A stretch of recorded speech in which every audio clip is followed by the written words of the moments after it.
ये video anime lovers के लिए काफी एंटरटेन होगी, क्योंकि ये वीडियो बनाई ही इस तरीके से गई है कि ऐसी एनिमे वीडियोस आपको इंटरनेट पर कहीं नहीं मिलेगी, क्योंकि हमने 2 popular anime jujutsu Kaisen and demon slayer को मर्ज करके इंटरेस्टिंग वीडियो बनाई है। और हाँ, ये हमारे चैनल का पहला वीडियो है, तो प्लीज एंड तक जरूर देखें। एपिसोड की शुरुआत में एक हाई स्कूल स्टूडेंट का सीन दिखाया जाता है जो बेहोशी की हालत से उठता है। वह एक कुर्सी से बंधा हुआ होता है। उसके सामने एक लड़का खड़ा होता है जिसने अपनी आंखों पर पट्टी बांध रखी होती है। पूरा कमरा तालिस्मान से भरा होता है। उस आदमी का नाम सटोरू गोजो और उस स्टूडेंट का नाम यूजी इटादोरी होता है। गोजो स्टूडेंट से पूछता है, तो तुम कौन हो, बताओ मुझे अभी। यूजी को याद आता है कि वह किसी जुजुत्सु हंटर से मिला था और साथ ही उसके फ्रेंड्स भी गायब हैं। वह उनके बारे में पूछने लगता है। गोजो यूजी से कहता है, मेरे ख्याल से तुम्हें उनके बारे में नहीं बल्कि अपने बारे में सोचना चाहिए, क्योंकि मैं तुम्हें मारने वाला हूँ। तो चलो बढ़ते हैं दूसरे एनिमे की तरफ। इसकी शुरुआत कई सालों पहले जापान में होती है और हम देखते हैं तंजीरो नाम के एक लड़के को जो काफी परेशान है क्योंकि उसकी बहन जख्मी और बेहोश है। तंजीरो अपनी सिस्टर नेजुको को अपनी पीठ पर उठाकर ले जा रहा होता है और समझ नहीं पा रहा था कि आखिर यह सब हुआ कैसे। फिर तंजीरो अपनी सिस्टर से कहता है, नेजुको मरना मत, चाहे कुछ भी हो जाए मैं तुम्हें बचाऊंगा। फिर हमें एक दिन पहले का फ्लैशबैक दिखाया जाता है जहाँ तंजीरो चारकोल बेचने के लिए गाँव जाने वाला होता है। तभी उसकी माँ आती है और तंजीरो के चेहरे पर लगी धूल को कपड़े से साफ करती है। फिर वह तंजीरो से कहती है, इतनी बर्फ में तुम्हारा जाना खतरनाक हो सकता है। लेकिन तंजीरो कहता है कि वह चाहता है कि न्यू ईयर के दिन सब पेट भरकर खाना खाएं। यह सुनकर उसकी माँ मुस्कुराती है और तंजीरो को थैंक्स कहती है। फिर शिगेरू और हैनेको जो तंजीरो के छोटे भाई बहन हैं, उसके साथ चलने की जिद करते हैं। तभी तंजीरो की माँ उन्हें मना कर देती है और कहती है, तुम तंजीरो जितना तेज नहीं चल सकते और आते वक्त वह तुम्हें उठाकर नहीं ला सकता। शिगेरू कुल्हाड़ी का जिक्र करता है, लेकिन माँ कहती है तंजीरो आज कुल्हाड़ी का इस्तेमाल नहीं करेगा।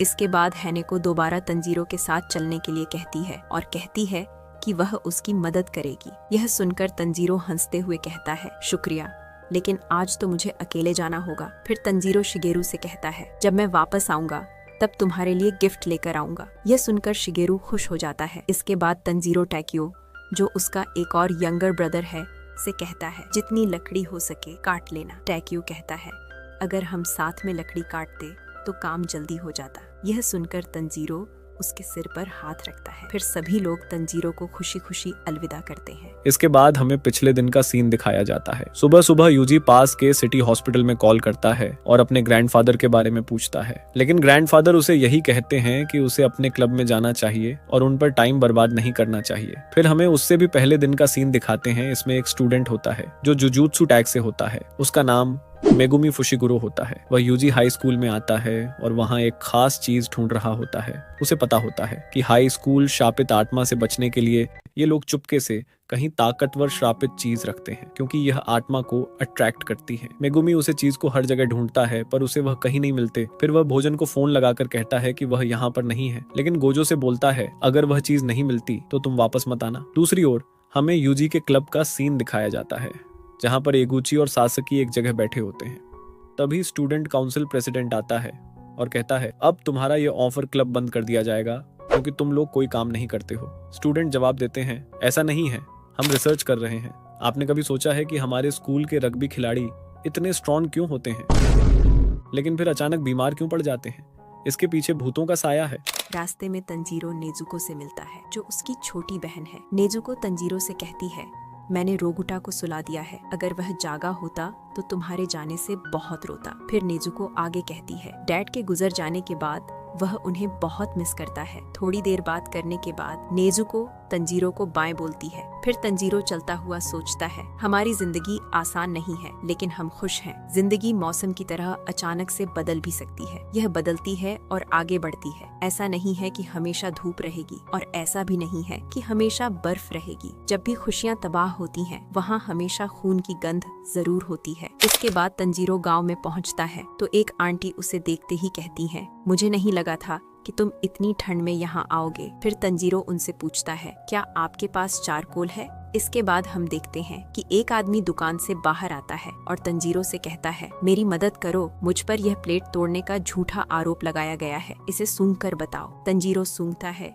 और कहता है, यह काम किसी बिल्ली का है। इससे हमें पता चलता है कि तंजीरो की सूंघने की शक्ति बहुत तेज है। फिर एक बुजुर्ग व्यक्ति तंजीरो से मदद मांगता है सामान उठाने के लिए। तंजीरो असल में एक बहुत अच्छा लड़का है और कभी किसी की मदद करने से मना नहीं करता। प्रेसिडेंट कहता है ऐसा कुछ नहीं है, तुम बकवास कर रहे हो। उनकी तबीयत खराब टैक्स की वजह से हुई थी, इसके पीछे और कोई कारण नहीं है। इसके अलावा यूजी पहले ही ट्रैक एंड फील्ड क्लब में जा चुका था। जब लोगों को पता चलता है कि एक ग्रुप में भाई टीम मेंबर्स होने चाहिए और यूजी की टीम में कोई नहीं है, तो क्लब बंद करने का फैसला लिया जाता है। टीम का कोच आता है और बताता है यूजी ने एप्लीकेशन फॉर्म में प्रॉब्लम क्लब का नाम काटकर ट्रैक एंड फील्ड क्लब का नाम लिख दिया था ताकि वह इसमें शामिल हो सके। वह कहता है यूजी प्लीज मेरे साथ चलो, हम नेशनल लेवल पर कमाल कर सकते हैं। लेकिन यूजी को इसमें कोई खास इंटरेस्ट नहीं होता। फिर वे डिसाइड करते हैं कि एक कंपटीशन करेंगे और जो जीतेगा उसी की बात मानी जाएगी। यहाँ एक बैक स्टोरी दिखाई जाती है जिसमें पता चलता है कि मेगुमी इस खास चीज को ढूंढने के लिए गुमराह हुआ था। तभी वह देखता है कि यूजी और उसकी टीम शॉट पुट कॉन्टेस्ट कर रही है। यूजी आसानी से बॉल को इतनी दूर फेंक देता है कि वह वर्ल्ड रिकॉर्ड तोड़ देता है। इससे उसे यह फैसला करने का हक मिल जाता है कि वह क्लब में रह सकता है, क्योंकि यहाँ उसे कोई काम नहीं करना पड़ता और वह शाम 5 बजे तक फ्री होकर घर चला जाता है। टीम के एक मेंबर ने कहा, यार ये भी ठीक है, लेकिन अगर तुम्हें क्लब में नहीं रहना तो कोई बात नहीं, क्योंकि तुम स्पोर्ट्स में काफी अच्छे हो, वहीं पर रह सकते हो। मेगुमी, जो यूजी को नहीं जानता, सोचता है कि वह स्पोर्ट्स में ही रुचि रखता है, लेकिन उसे जल्द ही समझ आता है कि यूजी को असल में एक रहस्यमयी चीज की तलाश है। बिग बॉस को देखते हुए मेगुमी काफी इंप्रेस हो जाता है। वह कहता है, यार बिना किसी पावर का इस्तेमाल किए ही इसने इतना कमाल का शॉट मारा। मेरे ख्याल से ये जुजुत्सु टेक के लिए एक मजबूत दावेदार हो सकता है। जब मेगुमी जर्मनी को भी पार करता है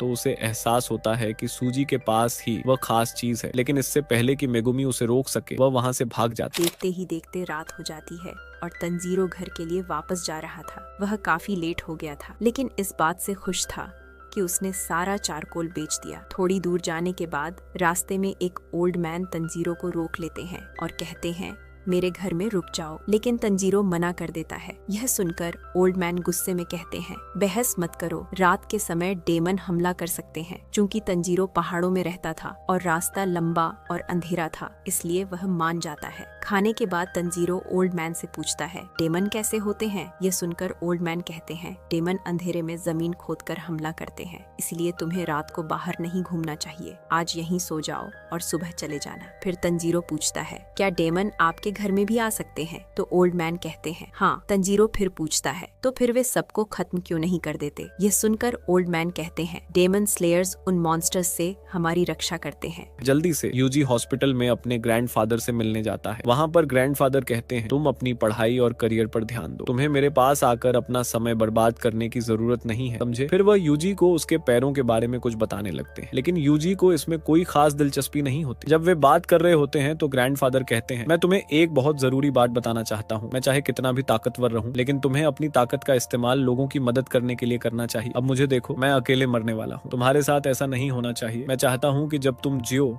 तो तुम्हारे आसपास बहुत से लोग हों। इसके बाद यूजी के ग्रैंडफादर की मौत हो जाती है। यूजी अपने सवालों के साथ पैकिंग कर लेता है और हॉस्पिटल की लॉबी में पेपर वर्क कंप्लीट करने के लिए जाता है। तभी मेगुमी यूजी को ढूंढता हुआ हॉस्पिटल में पहुंचता है। वह अपना नाम बताता है और कहता है, मैं तुमसे कुछ जरूरी बात करना चाहता हूँ। यूजी जवाब देता है, देखो मैं अभी शांति चाहता हूँ, मेरे ग्रैंडफादर की मौत हो गई है। मेगुमी कहता है, मुझे पता है, लेकिन मुझे वह खास चीज चाहिए, ये बहुत खतरनाक है और वह चीज इस वक्त तुम्हारे पास है। फाइनली मेगुमी यूजी को शापित वस्तुओं के बारे में सच बताता है। वह कहता है, ये वस्तुएं बहुत सारी नेगेटिव एनर्जी को इकट्ठा करके इंसानों द्वारा बनाई जाती हैं। जिस चीज को तुमने पाया था वह भी कुछ इसी तरह की है, लेकिन उससे भी ज्यादा खतरनाक। इसका सील कमजोर होता जा रहा है और अगर ये पूरी तरह से टूट गया तो बहुत बड़ा खतरा पैदा हो सकता है, इसलिए मुझे वह चीज दे दो। यूजी वो बॉक्स मेगुमी को दे देता है, लेकिन जब मेगुमी उसे खोलता है तो पाता है कि वह खाली है। वह हैरान होकर कहता है, इसके अंदर की चीज कहाँ है? यूजी बताता है, मेरे क्लब के मेंबर्स के पास, उन्होंने आज रात इसे खोलने की योजना बनाई थी। मेगुमी हैरान होकर कहता है, क्या तुम्हें पता भी है कि तुम्हारे दोस्त कितने बड़े खतरे में हैं? यूजी पूछता है, क्या सच में इतनी खतरनाक चीज है? मेगुमी गंभीर स्वर में कहता है, अगर वे इसे खोलते हैं तो सबसे बुरा होगा, तुम्हारे दोस्त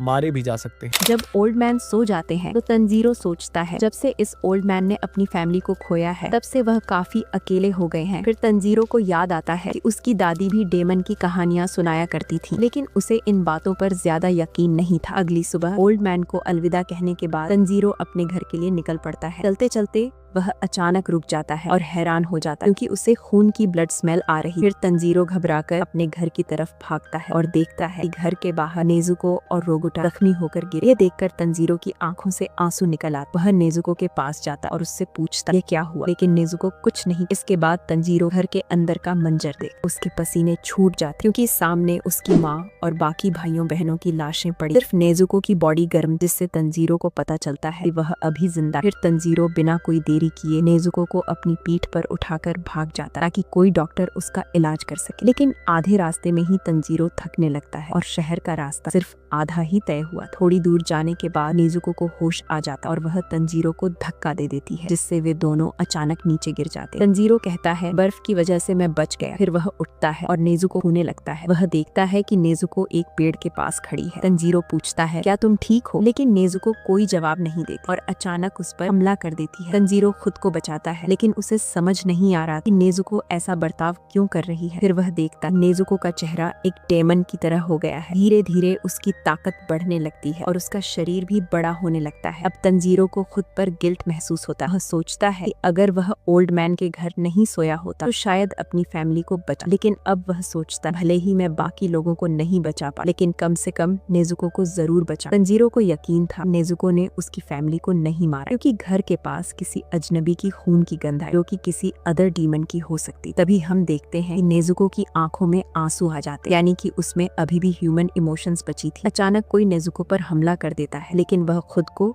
और तंजीरो को बचा लेती है। तंजीरो चौंक कर पूछता है तुम कौन हो। फिर तंजीरो की नजर एक डेमन स्लेयर पर पड़ती है। उसे देखकर तंजीरो समझ जाता है कि यह शख्स नेजुको को मारना चाहता है, क्योंकि वह एक डेमन बन चुकी है। दूसरी ओर हाई स्कूल में रात का समय होता है। क्लब के सदस्य तासके और ऊंची एक कमरे में उस शापित वस्तु को खोलने के लिए तैयार होते हैं। वे लाइट बंद कर देते हैं और कहते हैं इस चीज से हमें अच्छा खासा एडवांस पावर मिल सकता है। जैसे ही वे उस चीज को खोलते हैं, अंदर से एक उंगली निकलती है। अभी जो कैंडल्स टेबल पर रखी थी अचानक बुझ जाती है। मास्टर शापित आत्माएं जाग जाते हैं और उन्हें इस बारे में कोई अंदाजा भी नहीं होता कि उन्होंने क्या कर दिया है। इस बीच मेगुमी और यूजी स्कूल पहुंचते हैं। मेगुमी तुरंत अजीब एनर्जी महसूस करता है और कहता है यहाँ कुछ गलत हो रहा है। यूजी पीछे से कहता है मैं अपने दोस्तों की मदद करना चाहता हूँ, लेकिन मेगुमी उसे रोकते हुए कहता है नहीं, तुम्हें वहाँ नहीं जाना चाहिए, और आगे बढ़ जाता है। वहीं क्लब के सदस्य जो अब खतरे में हैं, एक कोने में छुपे हुए होते हैं। तभी एक विशाल शापित आत्मा उनके सामने प्रकट होती है। पीछे से अचानक एक मॉन्स्टर एगुची पर हमला कर देता है और वह देखता है कि उसके सिर पर भी एक मॉन्स्टर चिपका हुआ है। इसके पहले कि वह कुछ समझ पाता, दूसरा मॉन्स्टर पीछे सासाकी सके पर हमला कर देता है। इसी समय मेगुमी बिल्डिंग के अंदर पहुंचता है। वहां वह शापित आत्माओं से लड़ता है और आसानी से अपनी शक्ति का इस्तेमाल करके उन्हें हरा देता है। इसके बाद मेगुमी अपने डिवाइन डॉग्स को बुलाता है और कहता है चलो अपने दुश्मनों को खत्म करो। बाहर खड़ा यूजी ये सब देखकर सोचता है क्या मौत का कोई मतलब होता है। जब मेरे ग्रैंडफादर की मौत हुई थी तो मुझे कोई डर नहीं लगा, बल्कि बुरा लगा था। तो इस मौत और मेरे ग्रैंडफादर की मौत में क्या फर्क है। तभी उसे अपने ग्रैंडफादर की बात याद आती है, अपनी ताकत का इस्तेमाल लोगों को बचाने के लिए करो। बिल्डिंग के अंदर शापित आत्माएं और बढ़ती जा रही थी। मेगुमी और उसका डिवाइन डॉग एक एक करके सभी को हराने में जुटे थे। तभी एक विशाल शापित आत्मा सामने आ जाती है और सभी स्टूडेंट्स को घेर लेती है। वो उन्हें मारने ही वाले थी, लेकिन तभी हमारा यूजी हीरो की स्टाइल में कांच तोड़ता हुआ आता है और उस शापित आत्मा को एक जोरदार मुक्का जड़ देता है। वह कहता है कि मैं जानता हूँ मेरे ग्रैंडफादर शांति से मरे थे, लेकिन इस तरीके की मौत बिल्कुल भी ठीक नहीं है, ये तो बहुत गलत रहेगा। यहाँ पर वह अपने फ्रेंड्स को बचा लेता है, जिसके बाद मेगुमी के डॉग्स उस मॉन्स्टर को खाने लग जाते हैं और हरा देते हैं। फिर मेगुमी यूजी की काफी तारीफ करता है और कहता है कि मेरे ख्याल से तुम्हें डर लगना चाहिए था, लेकिन चलो अच्छा है कि तुमने काफी अच्छा काम किया। यहाँ पर यूजी पूछता है ये डॉग्स कैसे हैं, तो मेगुमी जवाब देता है तुम इन्हें देख सकते हो। ऐसा तभी होता है जब कोई इंसान मरने वाला होता है या किसी खास स्थिति में होता है। यूजी यह भी बताता है कि वह डर गया था, लेकिन अपने दोस्तों को बचाने के लिए उसने अपनी पूरी ताकत लगा दी। डेमन स्लेयर पूछता है तुम इसे बचा क्यों रहे हो। तंजीरो कहता है ये मेरी छोटी बहन है। डेमन स्लेयर चौंक कर कहता है इसे तुम अपनी बहन कहते हो। फिर जैसे ही डेमन स्लेयर तेजी से नेजुको की तरफ बढ़ता है, तंजीरो घबराकर नीचे झुक जाता है। डेमन स्लेयर तलवार उठाते हुए कहता है मैं तुम्हारी बहन को मारने वाला हूँ, लेकिन तंजीरो रोते हुए उसे समझाने की कोशिश करता है मेरी बहन ने किसी को नहीं मारा, हमारी फैमिली पर डेमन ने हमला किया था, लेकिन मुझे नहीं पता कि नेजुको ऐसी कैसे हो गई। डेमन स्लेयर कहता है इसके शरीर में डेमन का खून मिला है, इसलिए यह भी एक डेमन बन चुकी है, और एक बार कोई डेमन बन जो वह वापस इंसान नहीं बन सकता। तंजीरो कहता मैं इलाज ढूंढ लूंगा, इसने मेरी फैमिली को मारा है, उसका शिकार कर सब ठीक कर दो। डेमन स्लेयर तलवार उठाता है जिससे तंजीरो डर जाता है। अब नेजुको ही उसकी इकलौती फैमिली थी और वह उसे खोना नहीं चाहता था, इसलिए तंजीरो रोते हुए डेमन स्लेयर से विनती करता है कृपया मेरी बहन को छोड़ दो। यह सुनकर डेमन स्लेयर गुस्से में कहता है अगर भीख मांगने से किसी को बचाया जा सकता तो आज तुम्हारी फैमिली जिंदा होती। वह आगे कहता है कमजोर लोगों की किस्मत में ताकतवरों के हाथों मरना लिखा होता है। अगर तुम अपनी बहन को बचाना चाहते थे तो तुमने अपनी कुल्हाड़ी से मुझ पर हमला क्यों नहीं किया, क्यों मुझे पीठ दिखाई, इसी वजह से आज तुम्हारी बहन पकड़ी गई। लेकिन ये सब बातें डेमन स्लेयर तंजीरो को नीचा दिखाने के लिए नहीं बल्कि उसे मजबूत बनाने के लिए कहता। अंदर से वह भी दुखी था कि वह तंजीरो की फैमिली को नहीं बचा पा। वह समझ सकता था कि तंजीरो कितना दुखी है। और जैसे ही डेमन स्लेयर नेजुको पर हमला करने वाला होता है तंजीरो अचानक एक पत्थर उठाकर उस पर हमला कर देता है। इसके बाद मेगुमी यूजी को बताता है कि यह मॉन्स्टर उस उंगली को खाना चाहता था जिससे उसकी ताकत और भी ज्यादा बढ़ जाती है। ऐसी चीजें तभी खाई जाती हैं जब किसी वस्तु को अपनी शक्ति बढ़ानी होती है। तभी अचानक एक और मॉन्स्टर उन पर हमला कर देता है। इससे पहले कि मेगुमी यूजी को बचा पाता वह उसे पीछे धकेल कर भागने को कहता है, यूजी वहीं रुकना। लेकिन तभी मॉन्स्टर मेगुमी पर हमला करने लगता है। हमें यहाँ पर मेगुमी थोड़ा कमजोर हुआ दिखाई देता है। मेगुमी अपने डिवाइन डॉग्स को बुलाने की कोशिश करता है लेकिन तभी वह मॉन्स्टर मेगुमी पर जोरदार हमला कर देता है। ज्यादा चोट लगने की वजह से मेगुमी गिर जाता है और बेहोश होने लगता है। तभी यूजी वहां पहुंचता है और देखता है कि मेगुमी की हालत खराब हो रही है। वह मेगुमी को बचाने के लिए उसे जायंट मॉन्स्टर से भी लड़ने लगता है लेकिन वह मॉन्स्टर काफी पावरफुल था। वह उसको पढ़कर उसे खाने ही वाला होता है। लेकिन तभी यूजी सोचता है कि अब उसके पास कोई चारा नहीं है, उसे वह करना ही होगा। तो वह जल्दी से उंगली को अपने मुंह में रखकर निकल जाता है। मेगुमी यह देखकर चौंक जाता है और कहता है ऐसा मत करना। यूजी के शरीर में अचानक से एक अजीब शक्ति जाग जाती है। वह मॉन्स्टर पर हमला करता है और आसानी से उसे हरा देता है। लेकिन तभी यूजी के शरीर में सुकुना की आत्मा जाग जाती है। सुकुना हंसते हुए कहता है आखिरकार मैं वापस आ गया, अब तो इंसानियत का अंत तय है। लेकिन फिर यूजी अपनी बॉडी पर फिर से कंट्रोल कर लेता है और कहता है नहीं, तुम मेरी बॉडी को कंट्रोल नहीं कर सकते। ये देखकर एक पल के लिए तो सुकुना भी हैरान हो गया था। लेकिन मेगुमी ये देखता है और कहता है अब तुम इंसान नहीं रहे, तुम एक श्रापित आत्मा बन चुके हो और मुझे तुम्हें खत्म करना हो। और जब बर्फीली हवा चलती है तो तंजीरो चुपके से डीमन स्लेयर पर पत्थर फेंकता है लेकिन वह बच जाता है। फिर डीमन स्लेयर तंजीरो के सिर पर वार करता है जिससे वह बेहोश हो जाता है। इसके बाद डीमन स्लेयर सोचता है कि उसकी कुल्हाड़ी कहाँ गई और अचानक कुल्हाड़ी ऊपर से उसकी ओर आती है लेकिन वह इस हमले से भी बच जाता है। डीमन स्लेयर समझ जाता है कि तंजीरो का पत्थर फेंकना बस एक ध्यान भटकाने की चाल थी। इसके बाद नेजुको अपने भाई को बेहोश देख गुस्सा हो जाती है और खुद को डीमन स्लेयर से बचाकर अपने भाई के पास जाती है। यह देख डीमन स्लेयर डर जाता है। उसे लगता है कि नेजुको तंजीरो को खा जाएगी लेकिन ऐसा नहीं होता। इसके बजाय वह अपने भाई को बचाने के लिए डीमन स्लेयर से लड़ने लगती है। यह देखकर डीमन स्लेयर हैरान हो जाता है क्योंकि उसने पहले कभी ऐसा कुछ नहीं देखा था। वह सोचता है कि उसने सुना था कि डीमंस भूख लगने पर अपने परिवार वालों को भी खा जाते, लेकिन यह पहली बार देख रहा था कि एक डेमन अपने ही भाई को बचा रहा है। इस पल में नेजुको को बहुत भूखा होना चाहिए था लेकिन उसने तंजीरो पर हमला नहीं किया। यह देखकर डीमन स्लेयर सोच में पड़ जाता है और समझ जाता है कि ये दोनों भाई बहन बाकी डीमन से अलग है। फिर वह एक ही वार में नेजुको को भी बेहोश कर देता है। इसके बाद तंजीरो को सपना आता है जिसमें वह अपने भाई बहन और माँ को देखता है। उसकी माँ कहती है हमें माफ करना, हमने तुम्हें अकेला छोड़ दिया, लेकिन नेजुको का ध्यान रखना। फिर तंजीरो की आंखें खुलती हैं और वह देखता है कि नेजुको बेहोश पड़ी है। उसे जिंदा देखकर तंजीरो की आंखों से आंसू गिरने लगते हैं। यह देखकर डीमन स्लेयर कहता है तुम एक आदमी से मिलो जिसका नाम स्कोनजी उरोकोडाकी है। वह माउंट सगिरी के बीच में रहता है। उनसे कहना कि यू टोमियोका ने मुझे भेजा है और हाँ, तुम्हारी बहन अभी तो ठीक है लेकिन उसे धूप में मत लेकर जाना। ये कहकर डीमन स्लेयर वहाँ से चला जाता है। इसके बाद हम देखते हैं कि तंजीरो और नेजुको अपनी फैमिली की कब्र के पास बैठे होते हैं और उनकी आत्मा की शांति के लिए प्रार्थना करते हैं। डीमन बनने की वजह से नेजुको के सारे घाव भर चुके। कुछ देर बाद तंजीरो नेजुको का हाथ पकड़ता है और माउंट सगिरी की ओर निकल पड़ता है और इसी के साथ ये दोनों एपिसोड्स का अंत हो जाता है।